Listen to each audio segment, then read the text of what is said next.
Shri Paramatmane Namaha. Atha Shashthodhyayah Atma Sanyama Yogaha. Okay, so shloka number 8 we will start. Jnana Vijnana Triptatma Kutastho Vijitendriyah Yukta Ityuchyate Yogi Samaloštashma Kanchanaha. So here he is going to talk about again the Dhyana Phalam, and he is going to talk about 3 phalams basically. What he gets is Tripti, which is contentment, and then Kutastaha, he becomes undisturbed in any situation, and third is Samabuddhi. The Samabuddhi is the theme in all the 3 shlokas, 7 to 9. Samabuddhi is being emphasized in different ways. We will see how it is being told. Jnana Vijnana Triptatma. Jnana Vijnana means, Jnana is the knowledge, Vijnana means the realization of the knowledge is the Vijnana, Triptatma, so the one who is satisfied. So this person is the person who is established in this dhyana, and how he behaves is Kutastaha. Kutastaha means like unshakable he is, like how a mountain is unshakable in any circumstance, like that he is totally undisturbed. Kutastaha Vijitendriyaha, again one who has conquered the senses. Yuktaha, that means he is constantly engaged in this practice. Iti uchyate, it is said. And this yogi, Samaloshta Ashma Kanchanaha. What does he do? He looks equally at the Loshta. Loshta is the soil, and Ashma is the stone, and Kanchanaha is the gold. All these things he looks at it in the same way.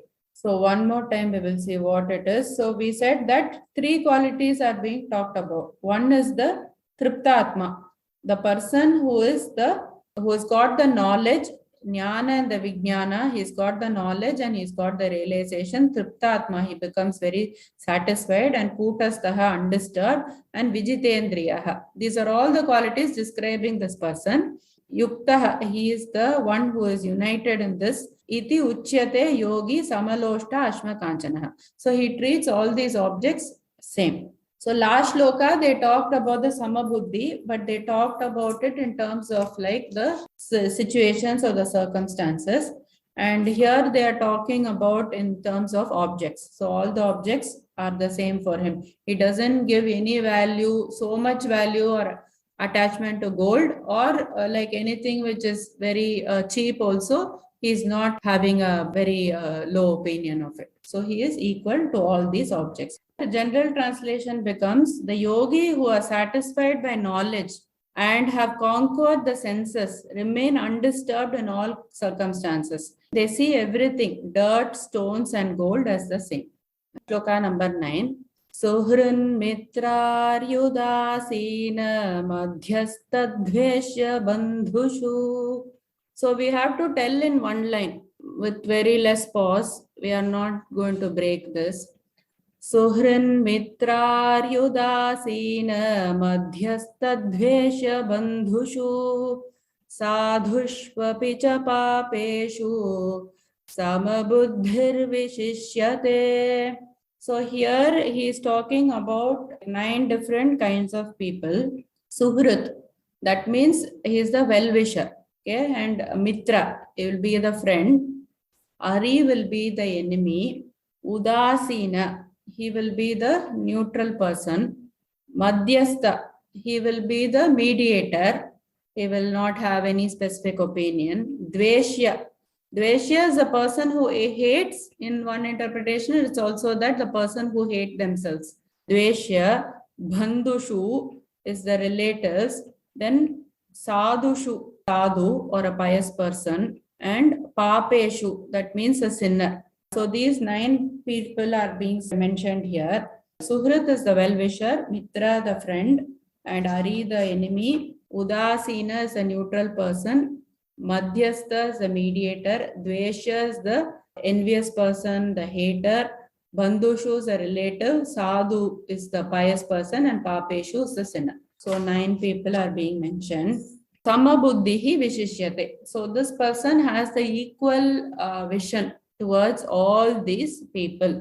Veena mentioned it is similar to that shloka, Vidya Vinaya Sampanne Brahmane Gavihastini Shuni Chaiva Shvapakecha Panditaha Samadarshinaha, where they mentioned about all the living beings in that, like 5 different categories of living beings, he will see as the same.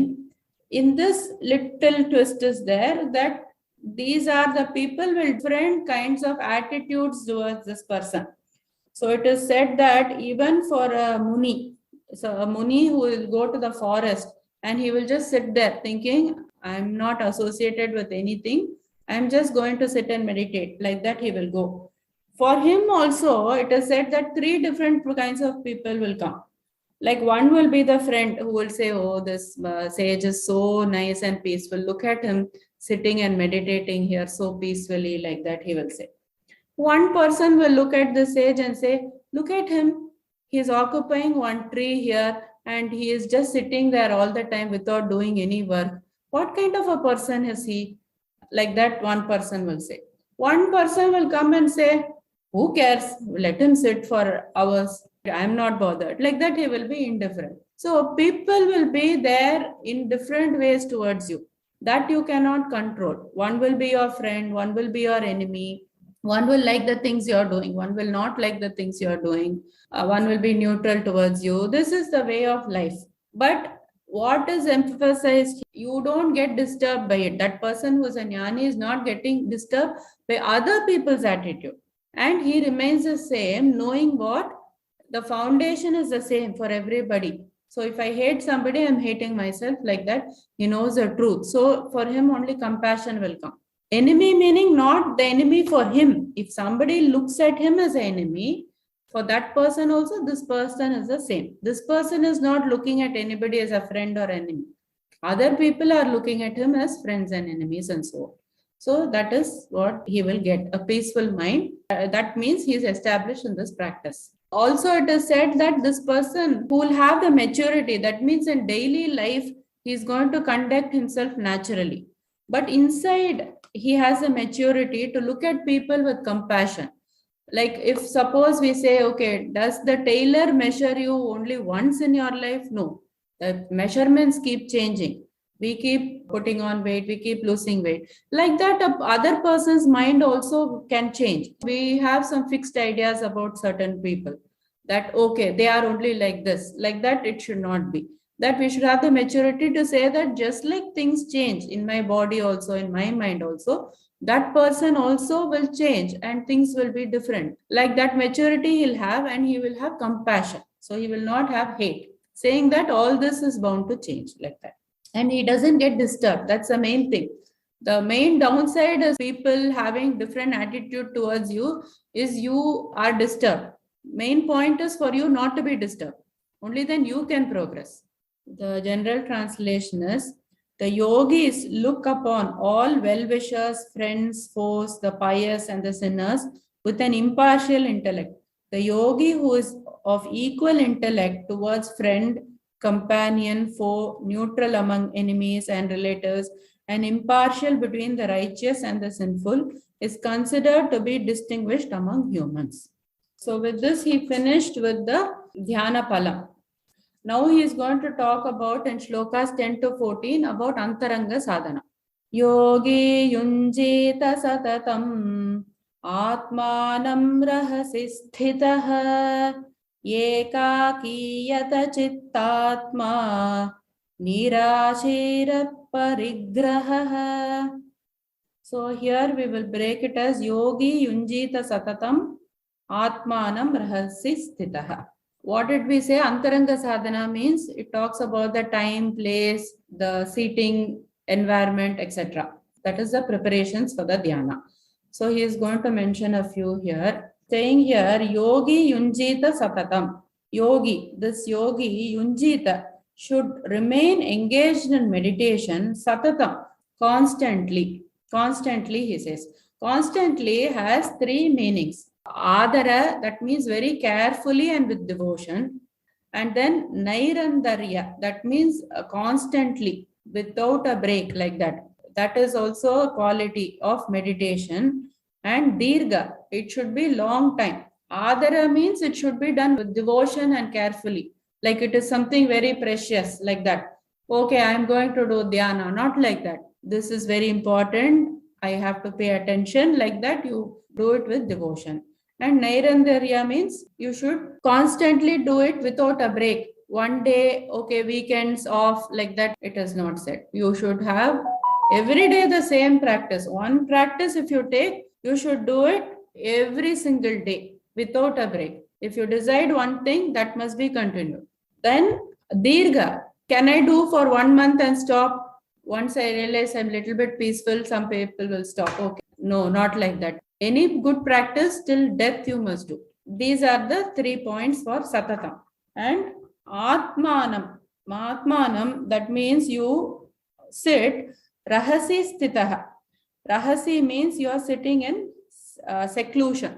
So when you are going to dhyana, you should not put in the WhatsApp groups, okay, I'm going to dhyana, people can come with me, after that we will have breakfast. You will go alone and you will find a secluded place. And you should not announce to anybody also, because why to build others' expectations also, right? So just be very quiet about it and find a place doesn't have too many people, a little bit away from all the hustle and the bustle. So Rahasi Sthitaha, and then remaining, and again Ekaki. Rahasi is in seclusion and Ekaki is you should be alone only. And because what will happen if you have group dhyana, you will start watching what others are doing. You'll be conscious of if others are watching you, you have to keep your eyes closed, like that, all those things will start coming. So that is why Ekaki. And then Yata Chittatma, you have to control your mind and the body. Body has to sit in one place, definitely for dhyana. Mind, more important. Body sitting, people will think, oh great, she's just sitting and doing dhyana. Not like that. Your mind has to be properly engaged, not for others to see. Yata Chittatma, control the mind and the body. Nirashihi. Nirashihi is free from desires. Like free from the desires of the phalan also you will get from the dhyana. That is why when people promise that, okay, you should do meditation because it is, you will be very productive at work, you will be this and that, all that is not the right way to do dhyana. It is all the concept that has been propagated to commercialize it. It is without any desire at all. Only then you will not be disappointed with your dhyana. Otherwise, you will be very disappointed. Today, I am going to be in perfect concentration. If you think, gone.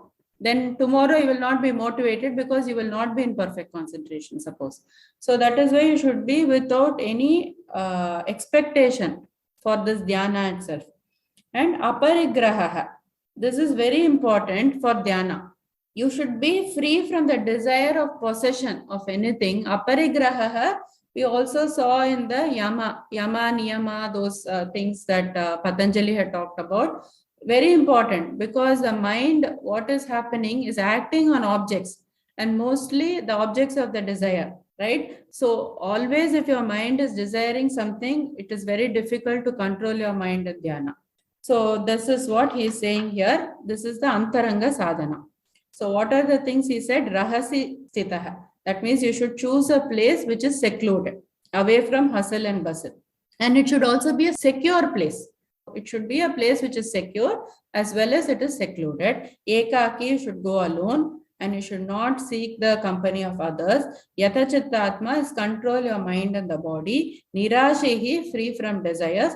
Aparigraha, you should be free from the desire for possession of objects. So these are the things he has said as antaranga sadhana here. So the general translation becomes, those who seek the state of yoga should reside in seclusion, constantly engaged in meditation with a controlled mind and the body, getting rid of desires and possessions for enjoyment. Shloka number 11, again he is continuing with the antaranga sadhana. Shucho deshe pratisthapya sthiramasanamaatmanah natyuchhritam nati neecham chailajina kushottaram. So here he says that the place should be pure and clean. Shucho, that means the place should be clean and pure. You can choose a pure place. like the puja room or a temple where it is always pure. That is the bhava you have of those places. So those places also you can choose as a pure place. And then deshe, that place pratishtapya, having established sthiramasanam. Sthiramasanam means you should have a very solid seat.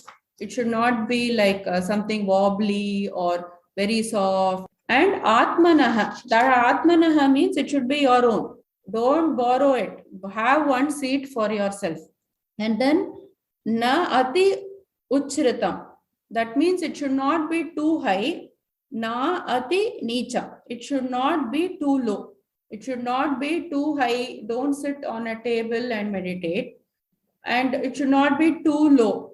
Too low meaning, why they said too low? Because those days there were insects and all those things crawling. So it should not be too low that you get, something disturbs you.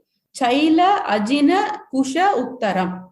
So he is talking about layering here. He is talking about, first they will put the kusha grass, and then they will put the ajina, which is the deer skin in those days. And then you will put the chaila, you will put the cloth.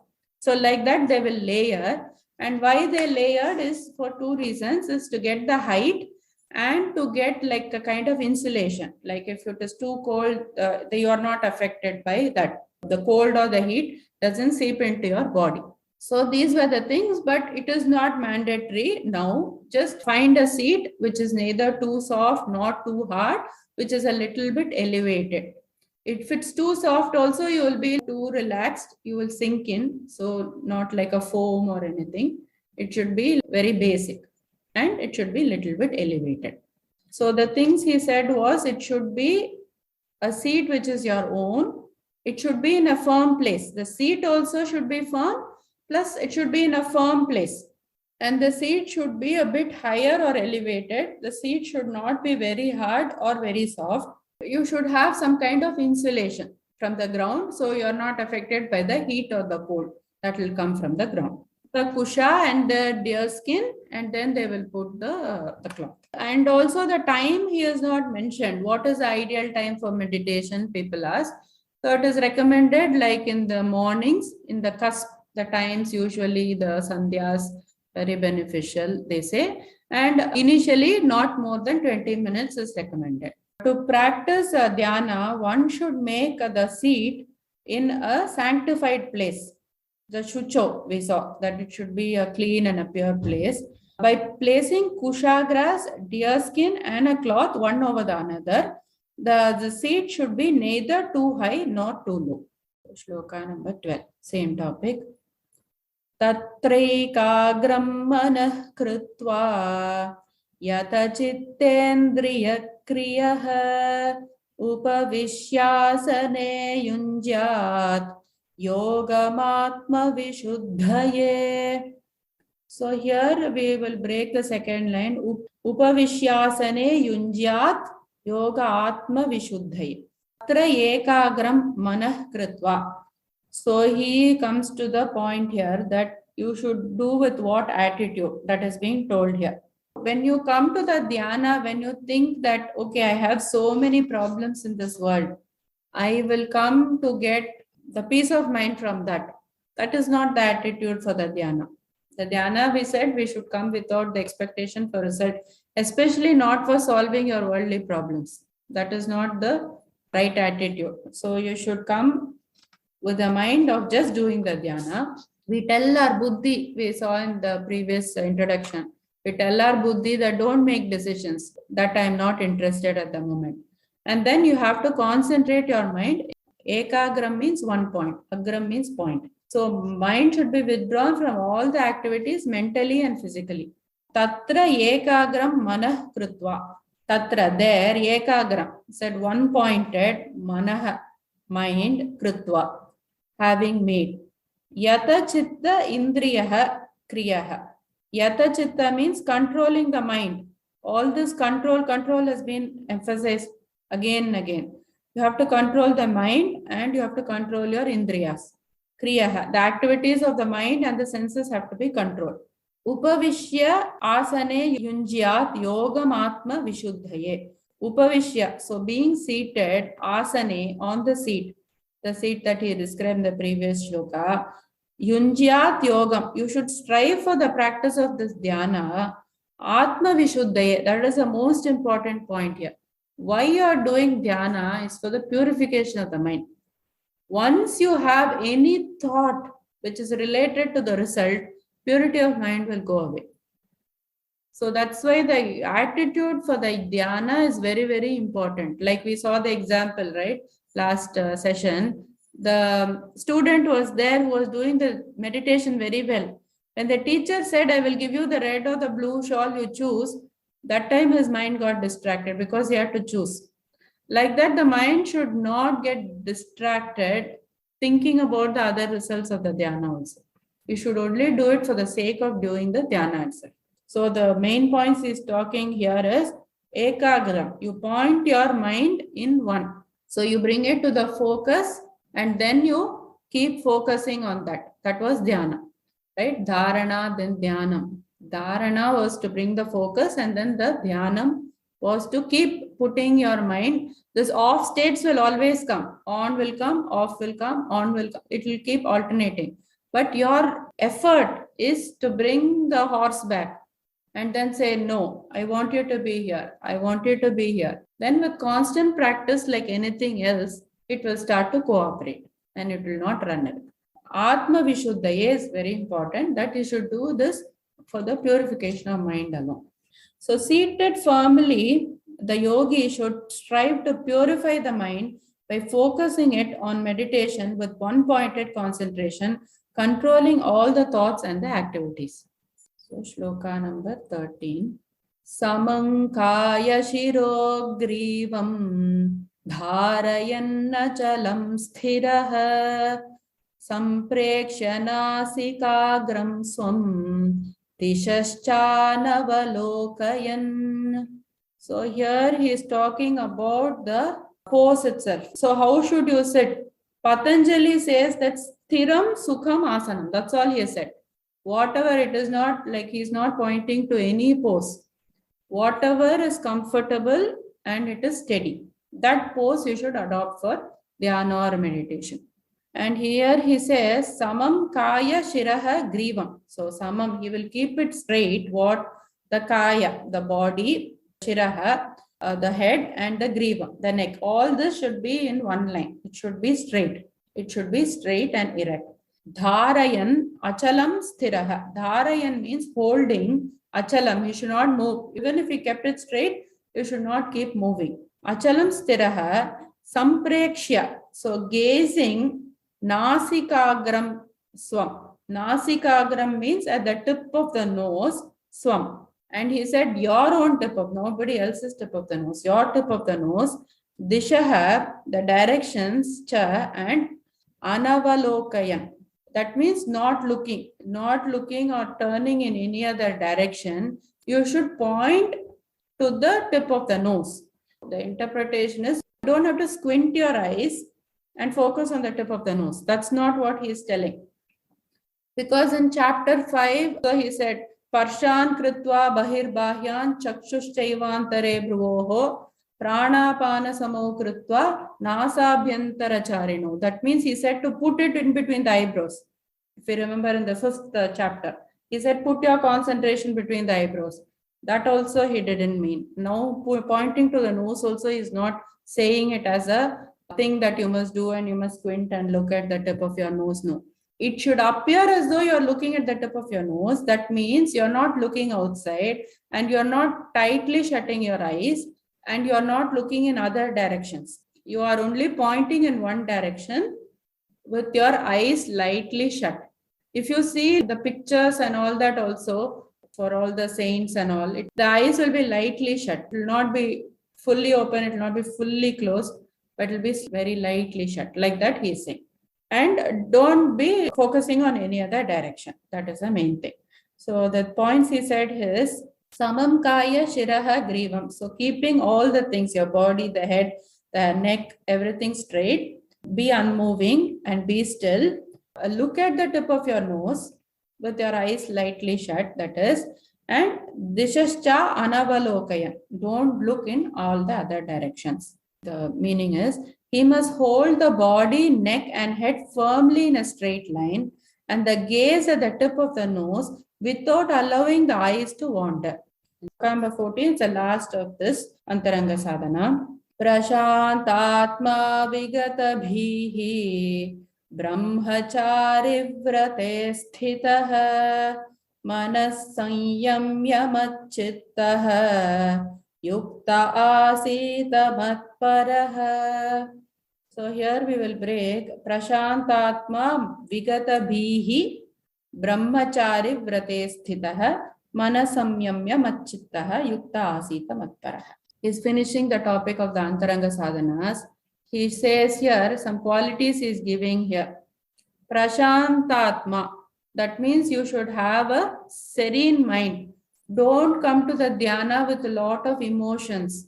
If you have had like a very strong emotion, try to first calm that down and then come and sit in the dhyana, because the effect of that will be there. That is why he talked about the Bahiranga sadhanas, how you should conduct your life. If you conduct your life properly, then the dhyana will be a breeze. Struggle in the dhyana comes because our lifestyle is not okay. Like how we will get diabetes and eat medicine because the lifestyle has been compromised. Like that only dhyana also, we cannot just have a quick fix when our whole lifestyle is out of whack. So all the emotions have to be controlled outside the dhyana. So he's saying Prashantatma, don't come here with mind full of emotions. Calm your mind and come with a serene mind. Vigata bihi, don't be fearful, like either fearful of the place or having fear of anything. Brahmachari vrate. Brahmachari vrate means celibacy, but it is also that don't be too much be involved in bhogas, all the external enjoyments. If you are too much involved in external enjoyments, this dhyana will not come very easily. When we are restrained in the outside life, then when we are sitting in the dhyana, our mind will be not running after those things. Mana samyamya. So you have control your mind. Mind control you have done. Machittaha. So have your object or meditation on me. For Upasana, we say it's a Saguna Brahma, the Ishvara, or your favorite God. Then for Nididhyasana, it will be the Brahman. So like that you are meditating, pointing in that direction. Yuktaha asita matparaha. So the person is engaged and he's sitting matparaha. He does not have anything else as a goal. He has only this as his goal.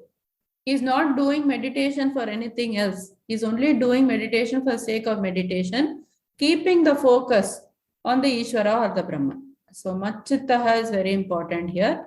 And control of all the things, Prashantatma, Vigata Bihi, Brahmachari Vrate, and Manasamyamya. So all these things you have done, then dhyana is like very peaceful. Go through the meaning. Thus with the serene, fearless and unwavering mind, the staunch vow of celibacy or not indulging in external enjoyments, the vigilant yogi should meditate on me, having me alone as a supreme goal.